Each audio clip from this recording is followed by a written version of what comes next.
Oke, kita hari ini 2 materi ya. Oke, saya mulai dulu. Oke, bismillahirrahmanirrahim. Assalamualaikum warahmatullahi wabarakatuh.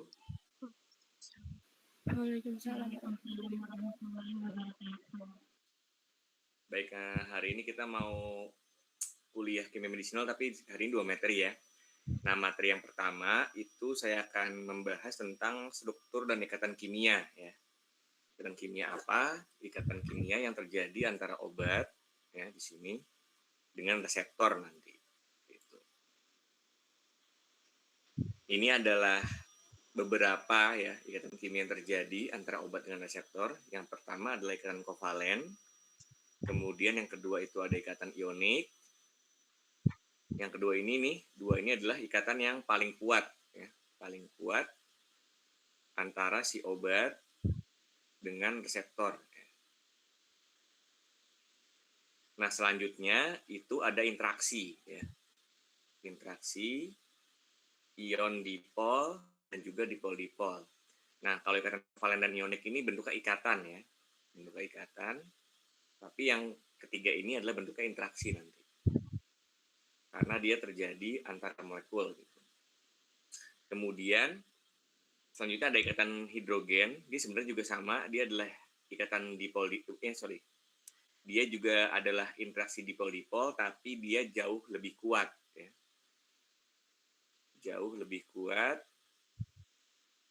dibandingkan dipol-dipol. Nah, kemudian yang paling lemah pada ikatan antara obat dengan reseptor itu adalah namanya ikatan van der Waals ya. Atau disebut juga gaya London. Ya. Terus kemudian ada juga ikatan yang sifatnya itu adalah jaringan gitu, atau network. Itu adalah contoh ikatan hidrofobik dan juga nanti ada namanya transfer muatan. Ini kita lihat ya, bedanya apa di situ.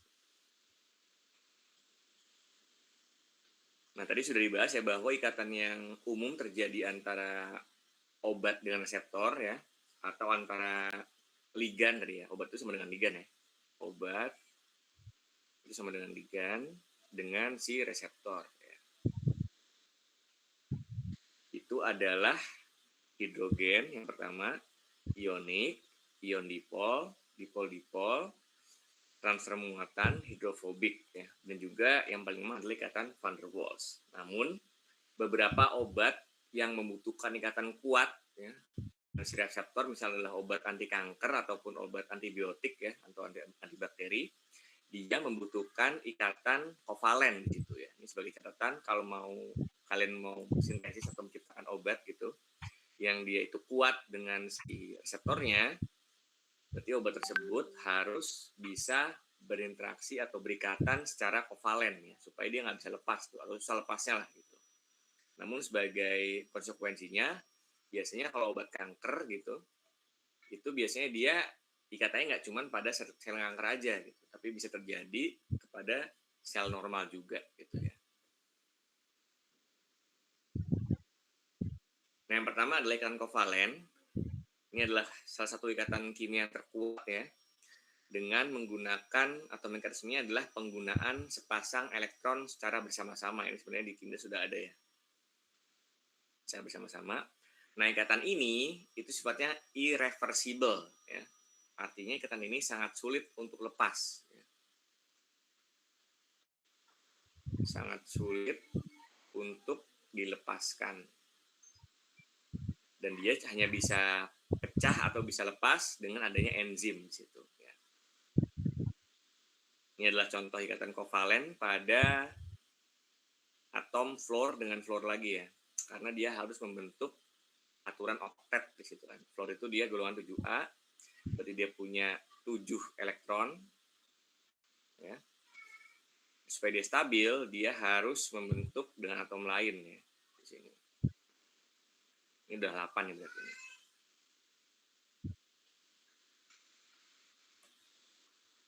Nah, contoh obat yang bisa berikatan secara kovalen dengan reseptor itu adalah beberapa obat antibiotik dan juga anti kanker gitu ya.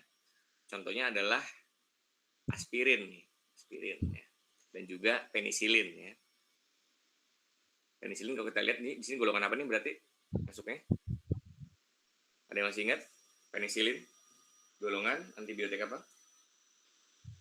Beta apa?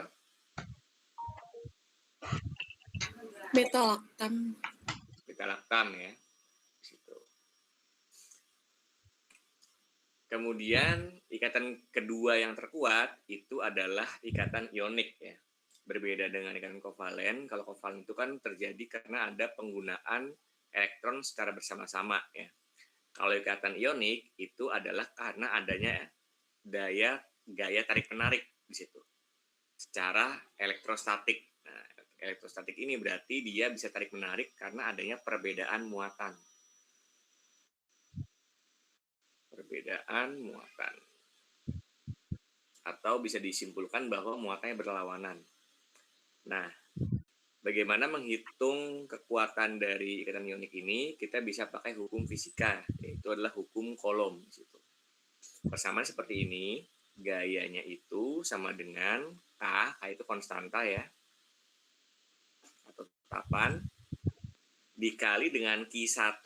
Q1 adalah muatan atom yang pertama, dikali dengan Q2, muatan atom yang kedua, per R kuadrat, di mana R itu adalah jarak antara kedua atom pada kondisi vakum ya, atau hampa udara di situ. Jadi semakin R-nya kecil ya, maka gayanya semakin tinggi. Juga gimana cara memperbesar gayanya juga, kita bisa naikkan Q-nya Q1 ataupun Q2. Jadi kalau misalnya Q1-nya itu makin besar dan juga R-nya makin kecil, otomatis F-nya semakin besar. Nah, contoh dari ikatan ionik seperti ini ya. Ini adalah suatu ion, mungkin obat, mungkin reseptor ya. Suatu ion karboksil di sini. Karboksil yang mempunyai muatan negatif ya di bagian O-nya. Dia bisa berikatan ionik dengan reseptor yang memiliki muatan positif di situ. Ya. Itu adalah contoh dari ikatan ionik. Ya. Nah, obat-obat yang mengandung kation misalnya, ya, mengandung kation atau dapat membentuk kation ketika dia larut dalam tubuh ya, seperti obat-obat yang mengandung R3NH+, ya.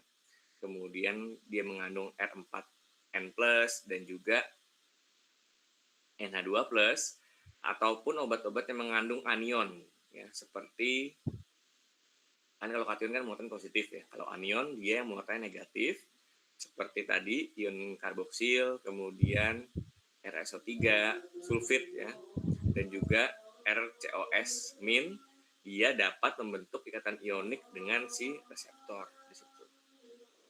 Ini contohnya, kalau misalnya dia obatnya punya ini ya, SO3, berarti dia adalah anion ya, obatnya.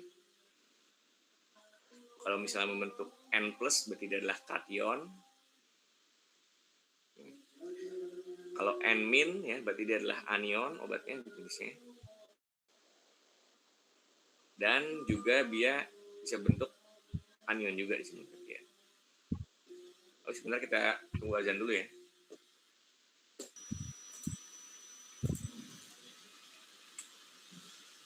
Oke, sekarang kita lanjut lagi ya. Nah, selain ada ikatan kovalen dan juga ikatan ionik, ada juga namanya interaksi ya. Nah, yang mau kita bahas di sini yang pertama adalah interaksi ion dipol dengan dipol-dipol ya. Jadi interaksi ini bisa terjadi antara biasanya atom C di sini, atom C pada obat ataupun pada reseptor, dengan atom lain seperti biasanya adalah O dan juga N ya, yang akan membentuk distribusi elektron yang tidak simetris atau dipol atau mengkutub namanya ya. Terkutub gitu. Ini misalnya di sini ada ion karboksil ya dari obat misalnya. Dia itu bisa terjadi interaksi. Ion karboksil kan berarti kan dia adalah anion ya. Atau ion. dia bisa berinteraksi dengan bagian molekul yang dia membentuk parsial positif ya di sini ya. Karena kan ion karbonil di sini ya, bukan ion sorry. Bagian karbonil di sini, gugus karbonil di sini, dia bagian O-nya itu bermuatan parsial negatif ya. Sedangkan C-nya itu dia bermuatan parsial positif ya.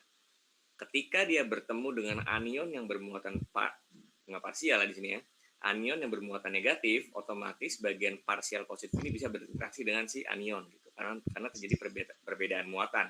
Bedanya kalau di bagian ikatan ionik itu benar-benar muatannya antara positif dan negatif. Sedangkan kalau interaksi ion dengan dipol itu bagian ionnya itu bisa bermuatan positif atau negatif, sedangkan bagian dipolnya itu bermuatan parsial ya, beda ya. Kalau parsial itu berarti pseudo ya. Parsial positif atau negatif. Ini juga sama nih ya di sini.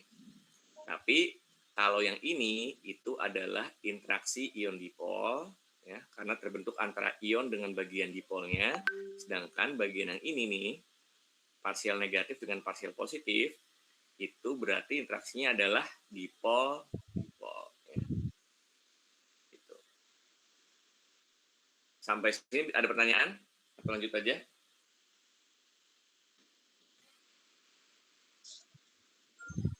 Jadi oke.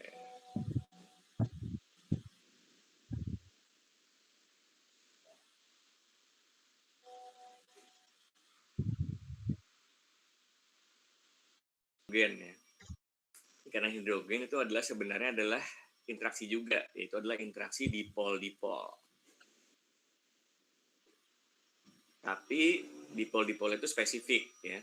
Dipol-dipolnya itu terjadi antara atom H ya yang memiliki muatan positif parsial ya atau parsial positif di sini dengan atom yang bermuatan sangat-sangat elektronegatif. Nah, atom-atom yang bermuatan sangat-sangat elektronegatif ada 3. Ada atom O, ada atom N, sama atom F di situ. Jadi bedanya kalau dipol-dipol kan tadi cuma dijelaskan bahwa dia parsial positif dengan parsial negatif. Kalau di ikatan hidrogen, dia itu terjadi antara atom H yang memiliki muatan parsial positif dengan atom-atom yang sangat-sangat elektronegatif seperti O, N, dan juga F di situ. Nah, selanjutnya adalah van der Waals. Nah, kalau van der Waals ini dia terjadi antara molekul atau atom yang tidak bermuatan. Berarti dia tidak bermuatan positif ya atau negatif ya, ataupun dia tidak bermuatan parsial positif ataupun parsial negatif gitu. Dia otomatis tidak bermuatan, tapi ketika dia berdekatan ada sedikit induksi di situ ya, ada sedikit tarikan secara sesaat gitu. Makanya adalah van der Waals karena sangat-sangat lemah. Gitu. Nah, kemudian yang kedua terakhir ini adalah beberapa ikatan yang terjadi secara networking ya, atau secara jaringan. Nah, yang pertama itu adalah ikatan hidrofobik. Nah, ikatan hidrofobik ini adalah suatu mekanisme ya penggabungan daerah yang nonpolar pada molekul obat dengan daerah yang nonpolar pada suatu reseptor. Di mana ikatan ini kita lihat di sini ligan itu adalah obatnya ya. Sedangkan protein itu adalah suatu reseptor.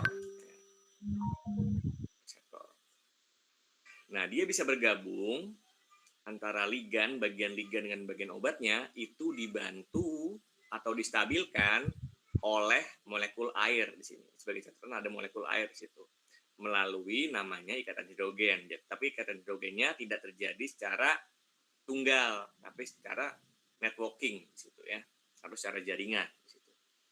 Itu namanya adalah ikatan hidrofobik. Nah, kemudian yang terakhir pada pembahasan ikatan kimia antara obat dengan reseptor adalah transfer muatan. Transfer muatan ini adalah kompleks yang terbentuk antara dua molekul ya. Sama juga dia melalui ikatan hidrogen, tapi dia distabilkan oleh daya tarik menarik yang secara elektrostatik. Ya, kalau tadi kan yang bagian ikatan hidrofobik dia terjadi karena adanya ikatan hidrogen pada molekul air. Ya. Kalau di sini itu bisa terjadi pada senyawa apapun, tapi dia daya tarik menariknya secara elektrostatik. Oke, untuk yang bagian ikatan kimia antara obat dengan reseptor, ada pertanyaan? Atau kita lanjut lagi? Dua ya.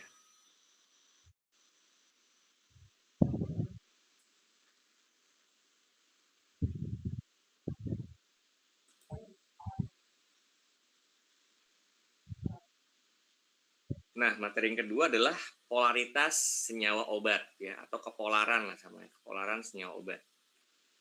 Ini adalah beberapa bahasannya. Yang pertama ada pendahuluan, kemudian ada kepolaran senyawa obat, dan terakhir itu bagaimana cara menentukan kepolaran senyawa obat di situ ya. Jadi apa itu kepolaran? Nah, kepolaran itu merupakan suatu ukuran bagaimana suatu senyawa ini terkutub ya, atau terpolarisasi. Polarisasi.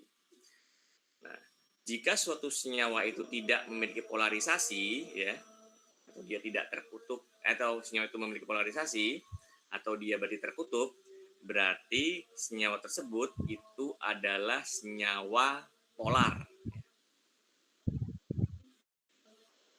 Terus senyawa yang tidak memiliki kutub, maka disebut juga senyawa non polar. Nah, sekarang pertanyaannya, di sini ada dua senyawa, senyawa A dan juga senyawa B. Ya. Senyawa A itu adalah, contohnya adalah metana C4, senyawa B itu adalah klorometan ya, CH3Cl. Nah, pertanyaan sekarang, si metana ini dia senyawa polar atau non polar berarti?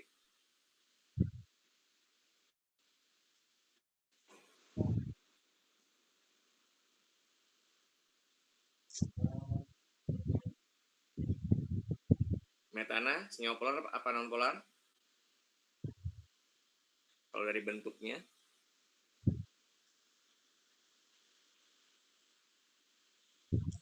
Senyawa non-polar, Pak. Kalau klorometan? Polar, Pak. Polar ya.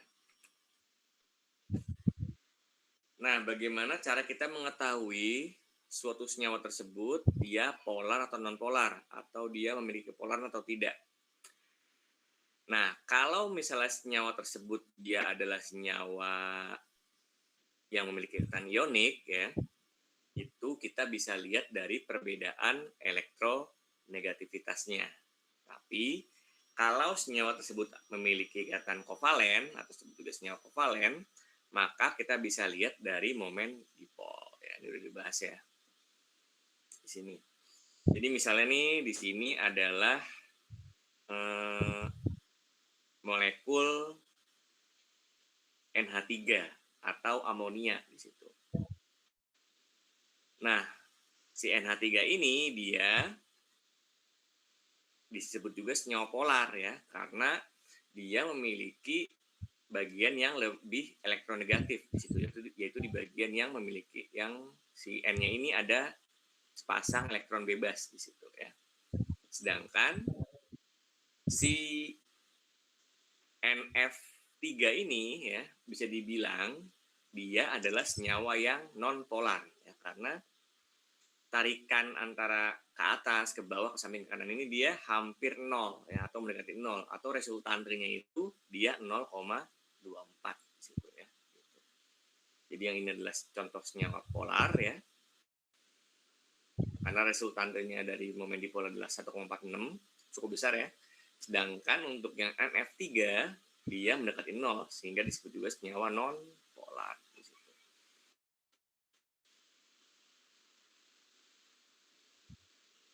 Nah, coba sekarang urutkan kepolaran beberapa senyawa berikut ya, berdasarkan perbedaan elektronegativitasnya. Yang pertama adalah F2 ya. Ini F2. Kemudian FCl, kemudian ClBr, kemudian ClI, dan juga Cl. Ini nilai beberapa atomnya ya. Untuk F itu 4, Cl itu 3, Br itu 2,8, I itu 2,5. Jadi misalnya kita mau ngitung F2, berarti antara F dengan F kita kurangin tuh, karena kan lah perbedaannya. 4 kurangi 4 sama dengan 0. Nah, coba sekarang FCl berapa?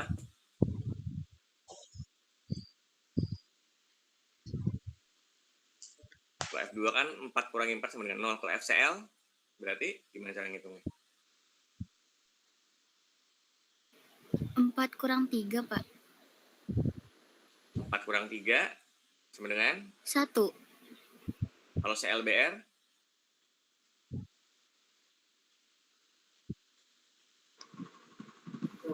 3 dikurang 2,8.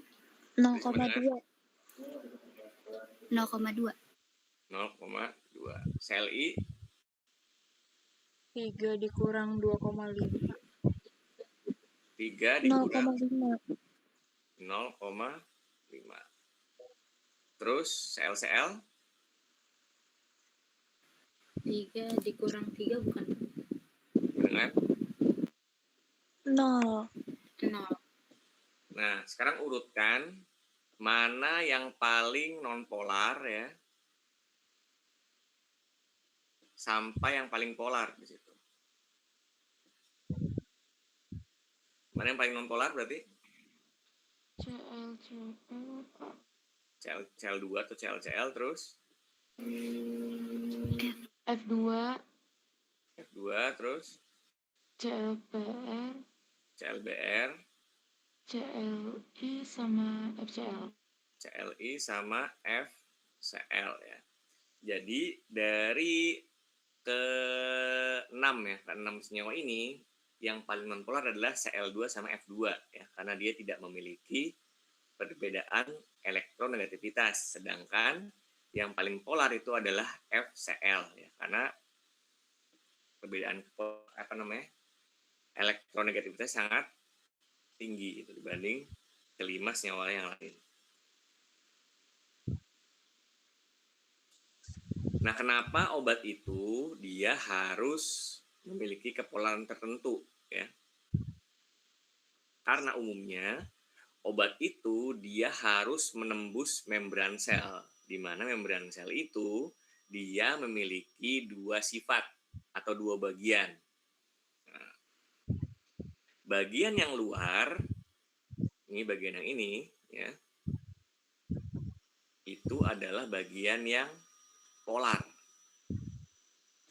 atau disebut juga hidrofilik ya, suka air berarti kan.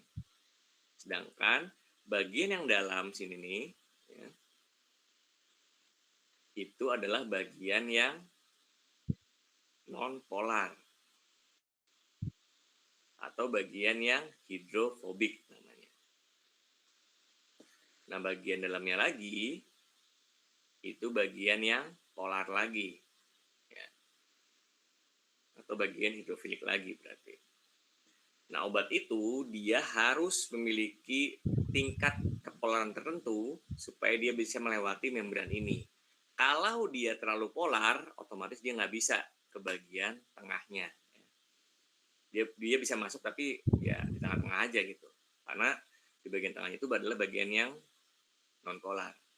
Kalau obat itu terlalu non polar, otomatis dia nggak bisa masuk juga karena ketahan di bagian awalnya sini gitu ya. Jadi obat itu dia harus memiliki kepolaran tertentu di situ. Nah, selain beberapa cara tadi, dengan cara kita lihat dari perbedaan elektronegativitas dan juga momen dipolnya, itu kita dapat menghitung atau menentukan polaritas obat dengan beberapa nilai berikut nih. Yang pertama adalah log P ya.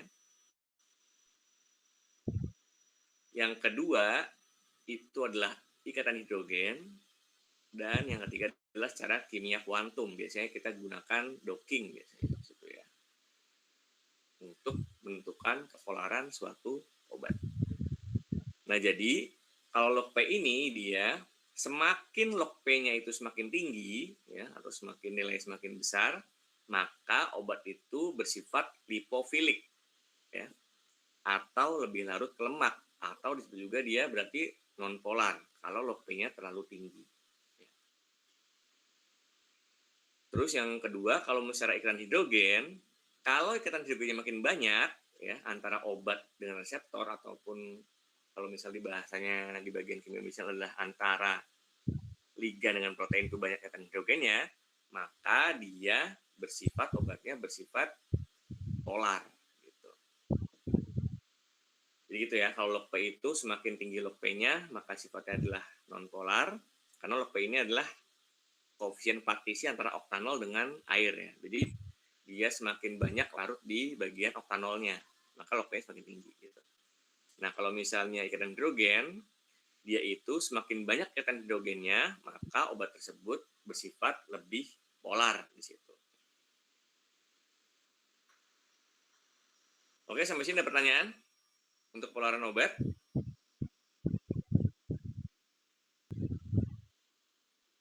Bisa dilanjut, Bapak. Oke.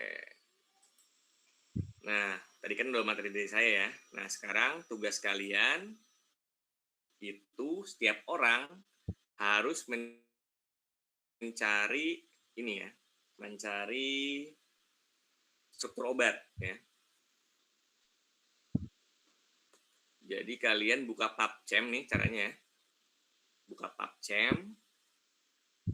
Terus saya PubChem di Google, kemudian masuk ke situsnya PubChem di sini ya.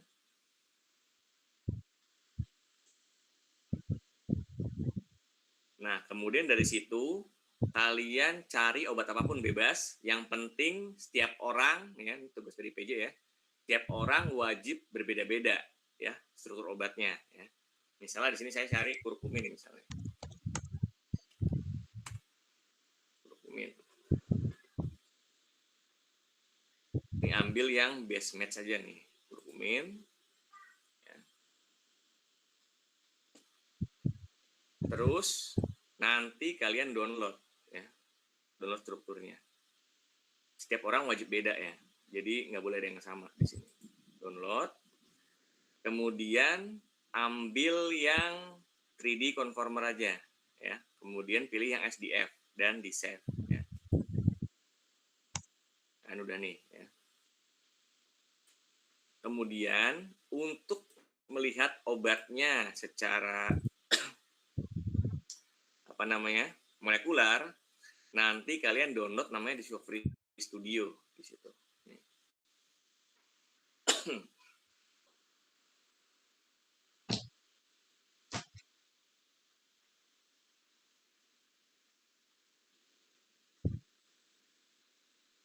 Discovery Studio udah kebuka, nanti kalian pilih file, kemudian pilih open.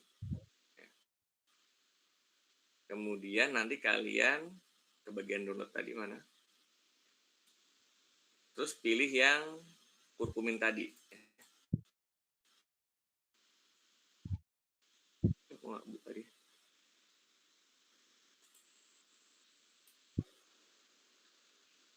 Bentar.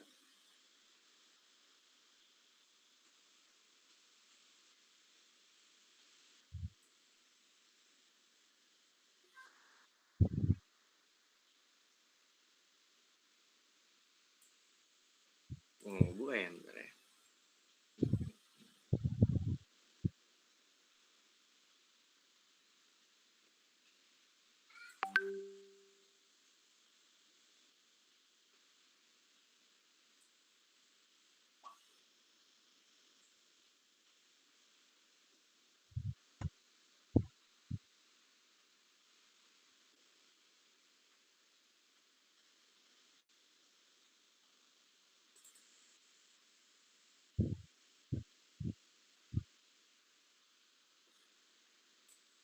Bapak mau nanya, itu tugasnya kelompok atau individu, Pak?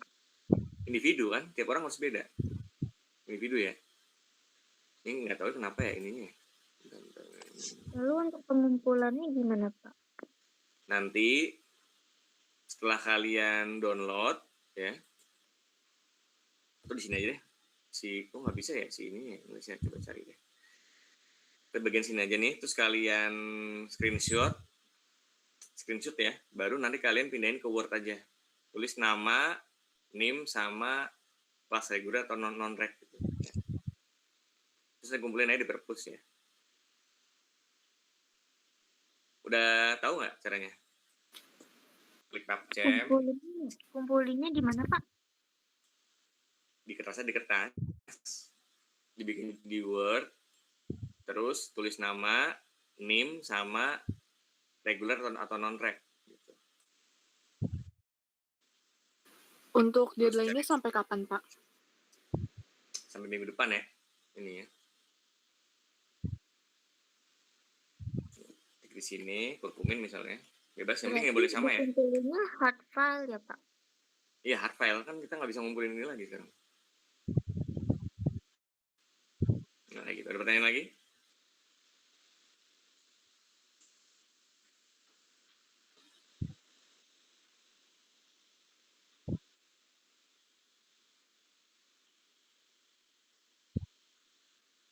Coba bentar.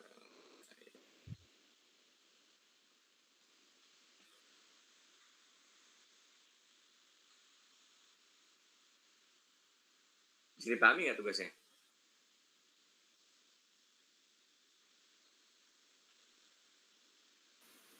Bisa, Pak. Oke. Berarti deadline-nya hari Senin ya, Bapak? Deadline-nya hari Senin. Hari Senin. Kumpulin perpus aja ya, bentar ya, di kertas. Baik, Pak. Dikumpulinnya lewat PJ, habis itu dikumpulin PJ yang ke perpus atau satu-satu? Bareng-bareng aja di PJ ya. Oke, PJ-nya aja. Bapak.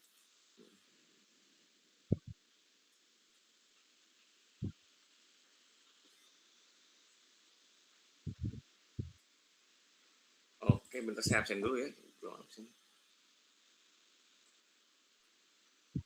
Alesia ada?